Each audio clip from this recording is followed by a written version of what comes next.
Hey everybody, my name is Max, and I have Dr. Counts for English 101, like I think everybody in here does. Okay, um, this is my literary narrative entitled Painting in English.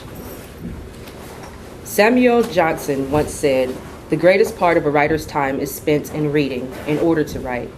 A man will turn over half a library to make one book." Stephen King practically echoed with, "If you want to be a writer, you must do two things above all others: read a lot and write a lot." These men are making a statement that has proven true in my life more than any other, but it had no meaning in my life prior to the fifth grade. The start of my fifth grade year was stressful. It was my last year in elementary school, and following a family move, I was attending a brand new school with brand new people. It seemed everyone knew how to make friends except me. Try as I did, I could not seem to spark the interest of other people, and because of my quirkiness, often sparked hatred instead. The playground became a war zone for me, a space that piqued fear in my heart, where I was unrelentingly bombarded with insults, name calls, and occasionally punches. While other children played tag or sang songs on the swing set, I sat on the bench during recess, my only companions the browning leaves that fell from the autumn trees. After a few weeks of crushing the leaves into bits in my palms, while watching the other children play, I discovered that I could have a plethora of friends, an infinite number of people with whom I could go on adventures across the world, transcending the limitations of space and time and reality whenever I wanted. I found these friends in the public library. My family had always been poor. We couldn't afford cable television like my classmates' families, so my sisters and I found means of entertainment besides cartoons. This allowed our imaginations to run wild as we created new games and played make-believe with our toys, developing complex worlds with dialogue between teddy bears and Barbies. Additionally, my father took us to the library once a week, and we were each required to check out at least 2 books every time. For the 3 years or so my father had required this, I had always just checked out the books and abandoned them on the coffee table until it was time to return them to the library. This changed quickly, however, when I realized how amazing books actually were. Instead of enviously watching my classmates play during recess, I began taking trips to Hogwarts, spending my time with Harry Potter. After a few months, I was checking out 4 books a week and finishing them all before our trip back. Before long, I gained an admiration for writers, for the people who filled my day just by putting pen to paper. As many children do, I aspired to be the thing that I most admired. I began spending my lunch period every day writing short stories in my notebook, letting my imagination transport me to alternate realities, barely touching the spaghetti on my plate as I ventured into the depths of my own mind. I created characters with different lives than my own, children who were the most popular in their school or the offspring of wealthy celebrities. Each paper was a blank canvas upon which I painted the pictures in my head, the images of my imagination, borrowing the different colors of language from the stories I read to create my own masterpiece. I became a better artist, a better storyteller, by spending countless hours reading what others had written. I began my climb to the shoulders of the giants before me. Deciding to read for pleasure and write creatively were the most life-changing decisions I made. Ironically, I am thankful for what started as depressing loneliness, because it ultimately morphed into comfortable solitude. Without it, I would have never discovered the wonder of reading and the value of writing. I would have never founded a love for the English language and all the variations of its expression. I would have never turned over half a library in my pursuit of becoming a better writer. Now, when I paint, I borrow colors from Mary Pope Osborne, from Kate McMullen, from Edgar Allan Poe, from Charles Dickens, using the hues of the first few paintings I enjoyed to create my own portrait, knowing that without them, I'd simply be an artist in black and white.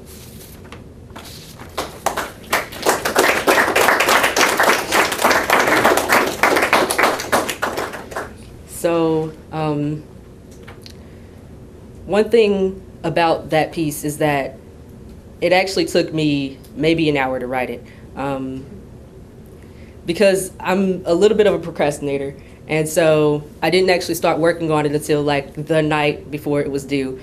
But I didn't not pay any attention to the assignment. I spent a lot of time thinking about what memory I was going to write about. And since I have a very rich literary history because I'm a reader and a writer, I had a lot of things to choose from. So it took me a few days to decide which thing I was going to write about. And ultimately, the thing that made me make the decision was which thing could I put the most detail in. And that's actually like the third version of it because I'm a perfectionist. So if I write something and I feel like it still needs something else, I'm not going to leave it alone. So I didn't write it and then ditch it. I wrote it and sat there and read it like 20 times until I decided something else needs to be added, something else needs to be added. So I had to keep going back and rewriting and rewriting. And I refused to turn in anything that I didn't think was my best work. And I don't think that's my best work because I still feel like there are things that could be changed, things that could be added and or taken out. But one thing that I think makes my piece stand out is the amount of detail that I put into it. And the way I managed to put detail into my pieces is you have to transport yourself back into that memory. Don't be that person sitting there looking back on something that happened in your past because it's your story. It's something that happened to you. So you know how you felt when it was going on. You know exactly what was going on around you. So you can transport yourself back to those moments and remember those details like that. The way I did that is I just sat down, closed my eyes, and remembered, but that process is different for a lot of different people. And then when I went back through, I made up a few details that I couldn't remember. And that's okay. It's okay to lie a little because it's not like everybody's going to know you're lying. And it makes your writing more strong if you don't leave out details. Even if you don't remember, like I didn't remember what the trees looked like, but I pretended because I know what I like to do. I used to like sitting there and looking at the trees when they got brown. And so that was one thing that I added because I remembered this piece of myself and this piece of myself. Why not put those two pieces together? Besides that, most of it is just me telling the story. It didn't take a whole lot of effort. But mind you, I am a perfectionist, like I said, so I go through it over and over and over. And when I first wrote it, it was maybe a page long, so it really just takes you knowing what words to put where and think about the way that a writer, because everybody in here has read something before, so if you've read something, you know how other writers describe things and try to mimic that. And that's why reading is so important. That's how I became a writer. So I think that's pretty much all I have to say. Okay, and now we're going to open up the floor for questions or comments. Would you say like English is your strong subject? Yes. I used to be actually really weak in English, but of course I started reading a lot. That actually helps a whole lot. A lot of people like to demean reading because it's a little boring, and it's only boring if you don't know what to read, if you don't find the right thing that interests you. Are you an English major? I'm an English and computer science major. I'm a double major.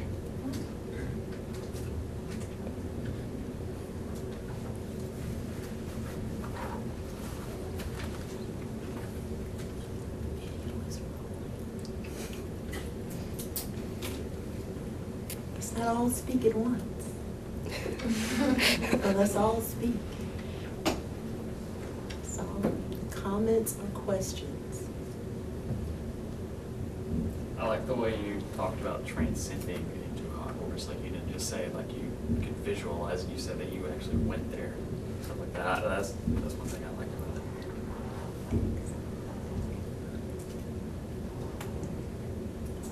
And that's how reading always has been for me. It's not like I'm sitting there seeing other people doing things. I actually put myself there.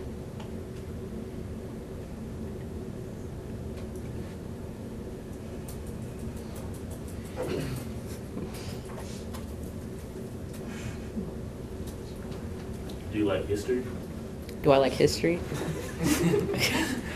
I always thought history was like I- a bunch I- of stories. Yeah, I like Yeah. history. I like history when it can be done in an interesting way.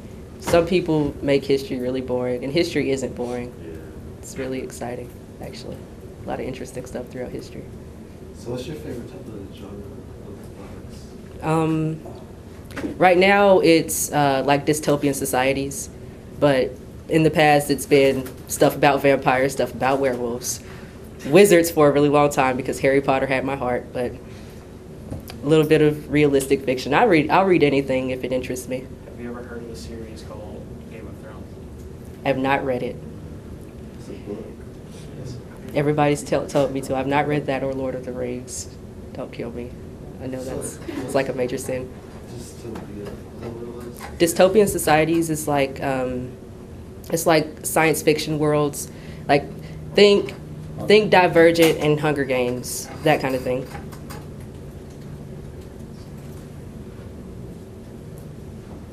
So what did you hear, Zane, in Max's process that seemed similar or maybe dissimilar from your own process?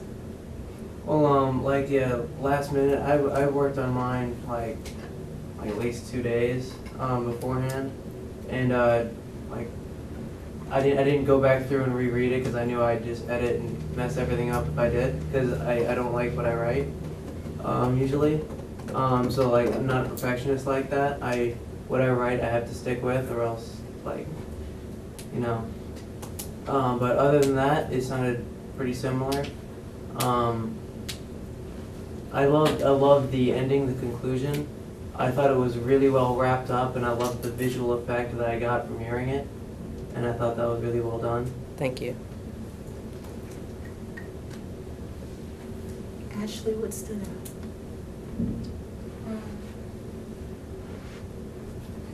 How like I could like actually visualize how he was like sitting there like on the playground and stuff, the trees and the spaghetti on the plate.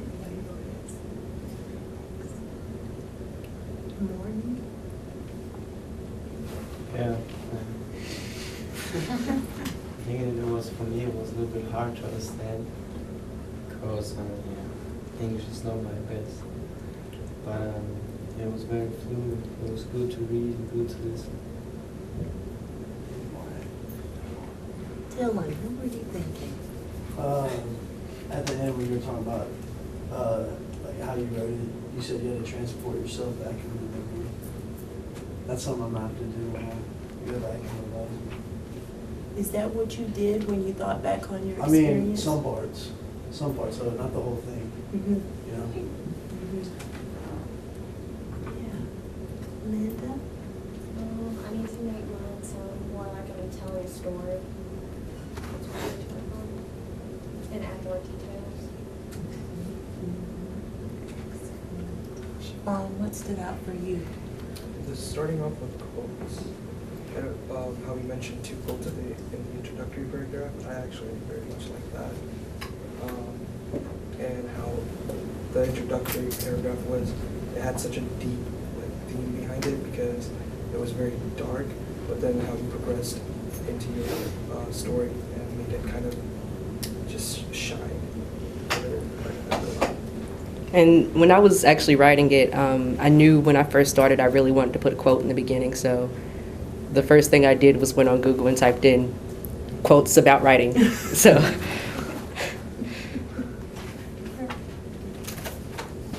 Justin, what stood out to you?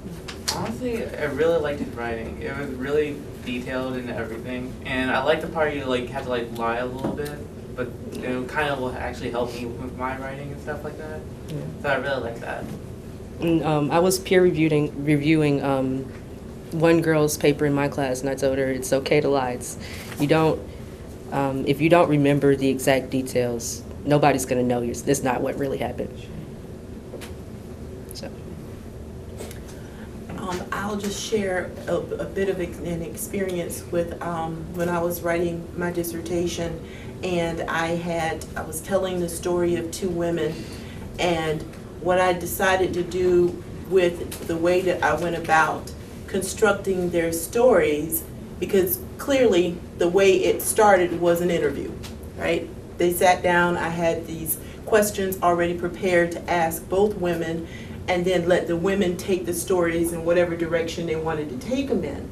Well, when you're constructing an actual chapter, as I was doing, I had to then think about, well, I can't just start with, I asked this question and they responded this way. I had to think about how to bring my audience into the actual setting where the interview took place. And so that was something that happened after the interview. So what I found myself doing was thinking back, going back to what that office looked like. For example, with Dr. McFarland down at Trident Technical College in Charleston, I had to think back to what was in her office, and I remembered that she had these beautiful African prints on her wall, and I think she even had a couple of masks. She had been to South Africa, and so that was a part even of her story in her telling. And so I started to construct what the setting was like, and some of it, the details about the way that she walked, the way that she moved, those things were somewhat true, and some of it I made up because I was creating in my reader's mind an image of this powerful woman. So I talked about how when she walked down the hall, her heels were clacking as she went down the hall, you know, like a busy woman would do, and how she was dressed and all these other things to create an image in the reader's mind of what this woman looked like, what her personality was, and how her office was a representation of her personality, how her very person was a representation of who she was. And that's what writers have to do. Those things were not in my mind at the time that I was interviewing. Those were things, and I did jot down notes as the interview took place. But the thought that that's what I needed to do for that particular chapter didn't come to me until I was actually in the process of writing that chapter. So that's what writers have to do. You have to pay careful attention to the effect that you want to have on your audience. So that's why I told you guys, let your audience, your primary audience, be young people your age. That way you'll feel more free maybe. And maybe that was part of Max's process. Maybe he thought about the fact that people his age were going to be reading and that they could identify with what it's like to be bullied on a playground. I know I can, and I'm a whole lot older than you all. I remember what that was like when I was your age. I remember how that felt. And so that's part of it. But say something else about it, Teresa. I like the detail and how the story flowed. Can I say one more thing? Absolutely. Dr. Counts just talked about how she remembers how things felt. One thing I've always found to be effective is if you want to describe how you felt, don't say, I was lonely or I was afraid on the playground. Like I said that I felt like the playground was a war zone. That made it clear that I was afraid. And I said that I was sitting alone with the leaves, and that made it clear that I was lonely. You don't have to say, like, you don't have to explicitly say your emotions. People will be able to feel your emotions if you describe it well. And that's when we talk about it, when we teach it, we say show, don't tell. Yeah. So I was afraid, you're telling the reader, right? You're on a war zone. You're in a war zone. You're showing the reader. And so that's the distinction to make. Not to tell all of the feelings that you had or what was going. You need to show through your choice of language. And so he just said that he used an analogy, or he used it was like a war zone. So that's what you want to be able to attempt to do. Again, how many of you are readers? Hands again. Don't make it up. Okay, and you're being honest. You're being honest, and that's important. It's important when you read, and I mean read for pleasure. I don't mean being forced to read, but when you're reading something that you enjoy, that gives you a whole different spin and take on how to use the English language. And Max just said so many things that I want to say, yeah, that's right. Because I absolutely have found myself mimicking, copying writers that I admire. And those writers aren't going to ever know that I'm doing that. And that's not plagiarism. I'm not using their exact language. I'm using the style, the way that they construct their sentences, the way they put words together. I've done that probably as long as I've been alive, frankly. And I'll probably always do that because we can all always learn from someone who we admire and who we emulate for whatever reason. And so that, again, was such an excellent point to bring out, this idea that none of us as writers are necessarily beginning from the very beginning. We're not starting from scratch, even if we're borrowing someone else's phrasing or the way they turn words. Does everybody understand? Zenobia, you've been quiet. I really liked it, so that's why I don't have really much to say. It's pretty amazing. Like, I loved how you compared it to your writing to painting. It really, and I really liked your beginning paragraph too, because I felt like I could really relate to that. So. And I like how from the title, right? Beginning with that all-important title. So we need to move beyond titles like literacy narrative, right? We want to have a title that just pulls the reader in right from the very beginning. And that is just, it takes you where the writer wants you to go right off the bat. So think about that as you construct your title. And I used to tell my students, think about the title at the end. Don't sit and think about, well, let me create a title and then let me write around the title. The title should come at the end. More than likely, the title's going to come at the end of the writing. The title was the last thing I wrote on mine. Yeah. And something else that Zane mentioned and that you all didn't pick up as I was reading Zane's work to you all. And you all realized I was reading Zane's work to you. Okay. Well, as I was reading Zane's work, you couldn't hear the mistakes, quote unquote.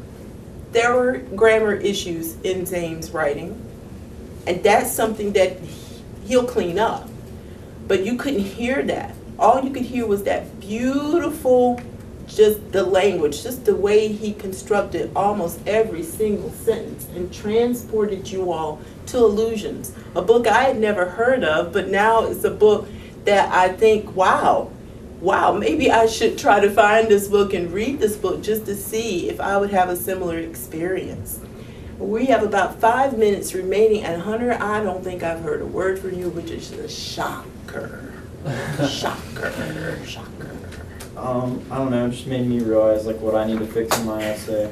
Like I don't describe, I kind of tell, I don't describe my emotions and feelings either. Yeah, add more detail. Kate, what did you think? It's my art education major. About those pictures in the mind. I just like the part about the hand, really writing around with it, because I used to do that a lot.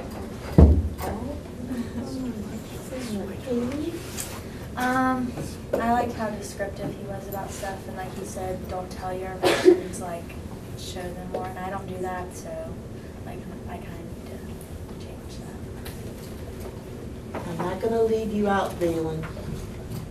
I know you wanted me to come to you nearly last. Oh, for real. It was good. Like I really enjoyed it. Like with all the details and stuff that you put in there, like it was easy for me to sit back here and like really listen and like feel like I was. I don't want to say feel like I was in it because I don't want to like, you know what I'm saying. But I felt like it was easy for me to take in, and I know what I got. Like Colby? I like the way how I could really picture the story as you was reading it. It's really relatable. Give me a chance to, really figure out what I need to add to my paper, more detail, and instead of doing like a list, do more of a story. So we'll wrap up with Sarah. I like the beginning paragraph because it like draws the reader in, and it's not like boring or anything. So you could follow it good. Yes. wonderful job, all of you guys. Every single person had something really wonderful to contribute to the conversation. And so that, I don't think I put on any single student's paper, this is boring. I don't even think that I could do that. Kelsey, you almost got by. Say something, Kelsey. Seriously. I can kind of really relate to the procrastination part because I am a last minute person on a lot of things. And then hearing yours, it made me realize, like, with yours, I felt like I could kind of, like I was in the background, like I could see everything that was going on. And with my writing, I know what's going on because I was there, but it kind of showed me maybe other people who hear it may not see it as clearly as I did. One final comment I'm going to make, and then I'll let Max wrap up if he wants to say anything else.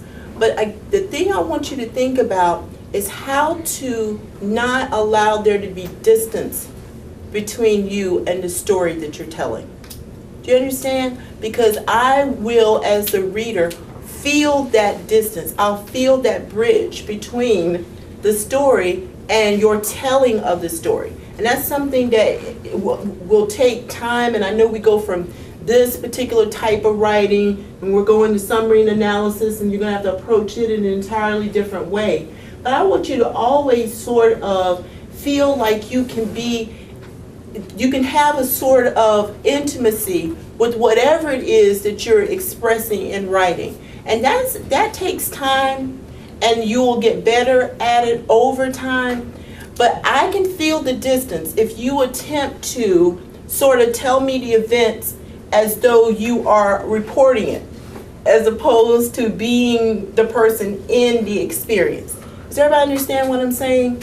And again, that requires, as Zane shared so honestly and forthrightly with my class on Wednesday afternoon, that requires you being okay with opening yourselves up.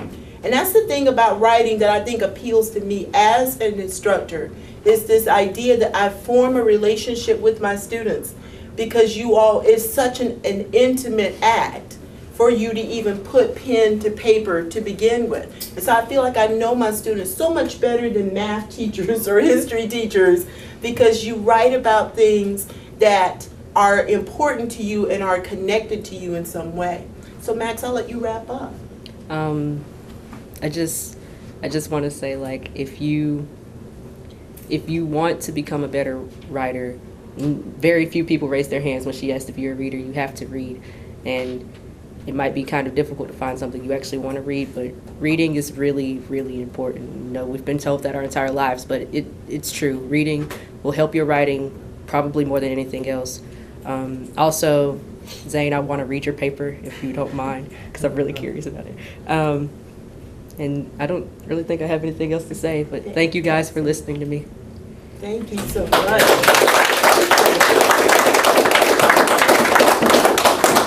Okay, great job. Thank you.